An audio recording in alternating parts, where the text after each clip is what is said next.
Hello दोस्तों, जैसे कि लास्ट एपिसोड में हमने देखा कि हाओशेंग को अब एक टीममेट चुनना था। यहाँ पर वो लिनजिंग का नाम ले लेता है। ये सुनकर सभी ऑडियंस बहुत ज्यादा शॉक हो जाते हैं और कहने लगते हैं कि कायर ने यहाँ तक पहुंचने में इतनी ज्यादा इसकी मदद की, लेकिन फिर भी इसने कायर को धोखा देकर लिनजिंग को चुन लिया, क्योंकि हाओशेंग ने यहाँ पर चीफ पलादिन को मना लिया था कि वो 2 टीममेट्स को चुनेगा और उसके बदले में वो उसे जितने भी रिवॉर्ड्स मिले हैं उन सबको वो सैक्रिफाइस करने के लिए तैयार हो गया था। फिर चीफ पलादिन उस बात को मान गए थे। यहाँ पर किसी को भी वो बात पता नहीं है। यहाँ पर कायर को बहुत ज्यादा बुरा लगने लगता है और वो बर्दाश्त नहीं कर पा रही है। उसे लगने लगता है कि हाओशेंग ने उसे धोखा दे दिया है, सिर्फ हाओशेंग ने उसका यूज किया था। यहाँ पर कायर उठकर एरेना के अंदर आने लगती है। तभी कायर के अंदर से बहुत ज्यादा एनर्जी निकलने लगती है और उसकी अंतरात्मा कहने लगती है कि कायर ने जिस पर भी ट्रस्ट किया उन सभी ने उसे धोखा दिया। और उसकी अंतरात्मा कहती है कि तुम्हारी किस्मत में सिर्फ दुख और दर्द ही है। ये सुनकर वो और भी ज्यादा दुख के अंधकार में गिरती ही जा रही है। फिर वो उसके स्पिरिचुअल रेलम में जाकर बेहोश हो जाती है और उसके अंदर से बहुत ज्यादा एनर्जी निकलने लगती है। ये पावर ऑफ रीइंकार्नेशन है जो कि अब आउट ऑफ कंट्रोल जा चुकी है। यह बहुत जगह तबाही मचाने लगती है और सभी एल्डर्स आकर इसे रोकने की कोशिश करने लगते हैं, लेकिन इसे कोई भी रोक नहीं पा रहा था।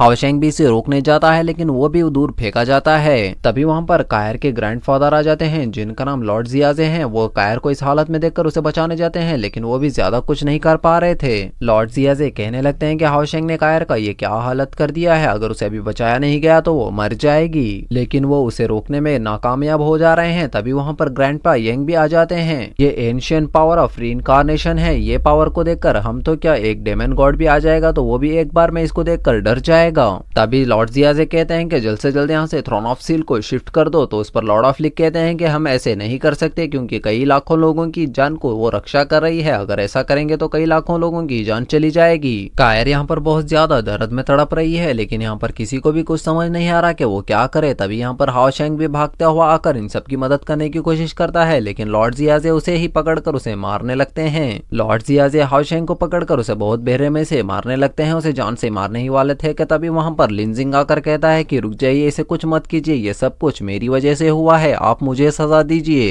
तभी लॉर्ड जियाजे लिनजिंग को भी पीछे हटाते हुए कहते हैं कि इसके जिम्मेदार तुम दोनों ही हो, इस वजह से अब तुम्हें मैं बेरहमी से तुम दोनों को मौत दूंगा। यहाँ पर हाओशेंग वापस से उठ खड़ा होकर धीरे धीरे चलते हुए कायर के पास जाने की कोशिश करने लगता है। लॉर्ड जियाजे हाओशेंग को फिर से पकड़कर उसे जान से मारने ही वाले होते हैं कि तभी वहां पर लॉर्ड ऑफ लीग उसे आकर रोक देते हैं और कहते हैं कि गुस्सा हमेशा हर चीज की सोल्यूशन नहीं होती, शायद अब हाओशेंग ही कायर को रोक सकता है। हाओशेंग यहाँ पर कायर के पास जाने लगता है और उसके ऑरा के दर्द को सहन करते हुए भी उसके स्पिरिचुअल रेलम में पहुंच जाता है, जहाँ पर उसे पता चलता है कि कायर एक नॉर्मल लड़की थी, लेकिन एक दिन उसके मदर और फादर को पता चलता है कि ये रीइंकार्नेटेड सेंट है। इसकी डेस्टिनी कुछ और है, इसे कई सारे टेस्ट से गुजरना होगा और इसे प्रूफ करना होगा। तभी वहां पर हाओशेंग के सामने एक डॉल आ जाती है, शायद से यही कायर की अंतरात्मा है और हाओशेंग को उसके खिलाफ कह रही है। कायर यहाँ पर बेहोश हो गई है। तभी वो डॉल हाओशेंग से कहती है कि कायर का यहाँ पर बहुत सारे लोगों ने सिर्फ यूज किया है, लेकिन अब कायर और नहीं सहेगी। जिसने भी कायर को यूज किया था और उसका दिल तोड़ा वो सब अब मारे जाएंगे।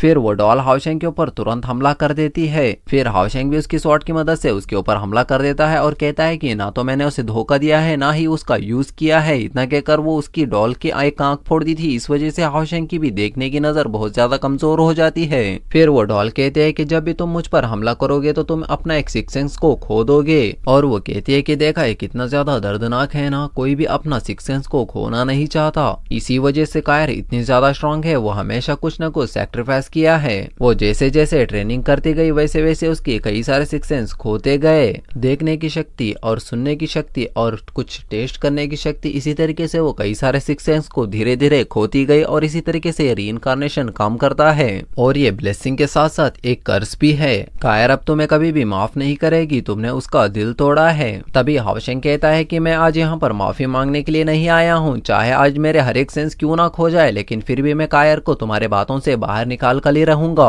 ये सुनकर डॉल बहुत ज्यादा हैरान हो जाती है, लेकिन हाओशेंग यहाँ पर उसे बहुत ज्यादा कम दिखाई देने के बावजूद भी डॉल के ऊपर हमला करके उस डॉल को डिस्ट्रॉय कर देता है। ये डॉल इविल थॉट का मेटावर था जो कि एक फिजिकल बॉडी ले लिया था। अब हाओशेंग ने इसे खत्म कर दिया है। अब हाओशेंग यहाँ पर धीरे धीरे कायर की तरफ तरफ बढ़ रहा है क्योंकि उसके हर एक सेंस गायब होते जा रहे हैं। इस वजह से वो वहीं पर नीचे गिर जाता है। लेकिन हाओशेंग वापस से उठ खड़े होकर कायर को जाकर उठाता है। कायर जागते ही सीधा उसके गले के ऊपर अपनी नाइफ रख देती है और वो कहती है कि मुझे तुम्हें उसी दिन मार देना चाहिए था जिस दिन तुम मुझे पहली बार मिले थे। तुमने मुझे धोखा देकर सही नहीं किया। इतने कहकर वो उसे मार ही देती है, लेकिन उसकी स्पिरिचुअल रिंग एक शील्ड बनाकर उसे बचा लेती है। फिर कायर रोते हुए पूछती है कि तुमने मुझे धोखा क्यों दिया, तुम मेरे साथ ऐसा क्यों किया, जिस पर हाओशेंग सारी बात बताता है। ये सुनकर कायर बहुत ज्यादा गिल्ट महसूस करने लगती है। कायर अब सारी बात समझकर बहुत ज्यादा खुश हो जाती है। अब कायर हाओशेंग के ऊपर बहुत ज्यादा ट्रस्ट करती है। फिर वो सोचने लगती है कि उसके यहाँ तक पहुंचने तक जो उसने दर्द समझा, ये सब सोचकर वो बात को मान जाती है। फिर वो दोनों वादे के मुताबिक दोनों गले मिलते हैं। तभी यहाँ से सीन शिफ्ट होता है और ये दोनों एक कमरे के अंदर एक बेड के ऊपर एक साथ लेटे हुए थे। हाओशेंग यहाँ पर बहुत ज्यादा शर्माने लगता है, लेकिन तभी वहाँ पर एल्डर आ जाते हैं और इन दोनों को पोर्टल के थ्रू बाहर ले आते हैं। इन दोनों को देखकर सभी ऑडियंस बहुत ज्यादा खुश हो जाते हैं। तभी लिनजिंग यहाँ पर आकर कायर से माफी मांगता है और कहता है कि यह सब मेरी वजह से हुआ, लेकिन हाओशेंग कहता है कि कोई बात नहीं। अब यहाँ पर आगे बढ़ते हुए प्रोसेस को स्टार्ट किया जाता है। असल में जो टॉप के 3 लोग हैं वो सब अपने अपने लिए एक टीममेट को चुन सकते हैं और बाकी के सभी ने रैंडम मिलेंगे, लेकिन हाओशेंग यहाँ पर 2 टीममेट चुने हैं सैक्रिफाइसेस करके। अब लिनजिंग भी कायर और हाओशेंग को एक साथ में देखकर बहुत ज्यादा खुश है। अब यहाँ पर नेक्स्ट नंबर यांग वेनजाओ का है। यांग वेनजाओ का यहाँ पर टीममेट चुनने की बारी है। वो सीधा जाकर चेरी को अपना टीममेट बनाता है, लेकिन चेरी यहाँ पर मना कर देती है। फिर यांग वेनजाओ हुआंगी को अपना टीममेट बना लेता है।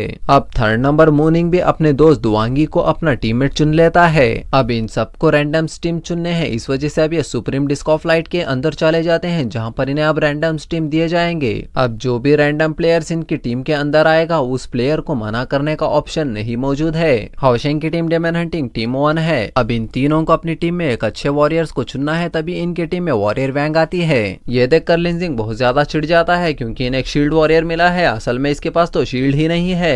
अब इनके पास रैंडम समनर आता है। समनर के अंदर इन्हें चेरी मिल जाती है। ये देखकर लिनजिंग और भी ज्यादा गुस्सा हो जाता है क्योंकि चेरी कभी समन कर पाती है और कभी नहीं। चेरी और वॉरियर वैंग को दोनों को ही लिनजिंग के ऊपर गुस्सा आने लगता है और उसे पीटने के लिए दौड़ने लगते हैं। यहाँ पर हाओशेंग उन दोनों को रोकने लगता है। अब इनकी अगली बारी एक हीलर को चुनने की है। यहाँ पर लिनजिंग एक डॉल को निकाल कर कहने लगता है कि ये मेरी लकी डॉल है। यहाँ पर तभी एडमिन इसके मुंह पर एक टेप लगाकर 10 मिनट के लिए इसे एक बॉल के अंदर बंद कर देती है। तभी इनके टीम में हीलर सीमा जियान आता है। ये देखकर लिनजिंग और भी बहुत ज्यादा भड़क जाता है और वो कहता है कि ये कैसा हीलर है, ये तो हील ही नहीं कर सकता। तभी वहां पर एडमिन उसे बैन ही कर देता है। अब इनकी टीम कंप्लीट हो चुकी है और ये सभी लोग बाहर आते हैं। इनकी टीम को देखकर सभी ऑडियंस बहुत ज्यादा हैरान हो जाते हैं। इनकी टीम बहुत ही ज्यादा अजीब है और इन्हीं की तरीके से 10 टीम और रेडी हो चुके हैं। तभी एल्डर वहां पर आकर कहते हैं कि 606 डेमन हंट टीम्स रेडी हो चुके हैं। अब ये सभी डेमन हंटिंग के पार्ट्स हैं। अब एल्डर यहाँ पर हीरोइक स्टाइल को लाते हैं और कहते हैं कि ये लास्ट रिचुअल है, जिसके बाद तुम मैनकाइंड के हीरो बन जाओगे। इस शील्ड के ऊपर उन सभी वॉरियर्स के नाम मौजूद हैं जो कि डेमन हंट टीम से लड़ने के लिए गए हुए थे। जो नाम गोलो कर रहे हैं वो अभी जिंदा हैं, जो बुझ गए हैं वो सब मारे जा चुके हैं।